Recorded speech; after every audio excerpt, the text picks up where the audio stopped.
او زمونږ په باره کې خلک دا غلطه پراپیګنډه کوي وایي دا د احنافو خلاف دي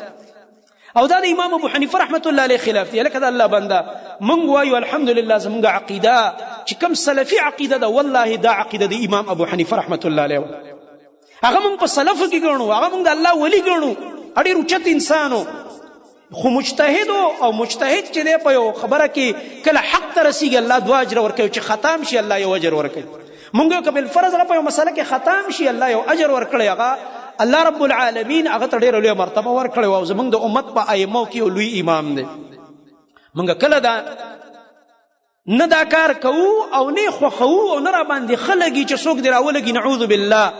او په امت کې د یو امام ګستاخي دې وکړي نعوذ بالله د هغه په باره کې د سپک الفاظ وایي. دغه انسان که څوک داسې کار وکړي دا به نه سلفي وي نه به دا اهل حدیثي دا خواهش پرسته دی او دا ګمراه شوی دی دا بې ادبه انسان دی. مونږ دا کار نه کوو.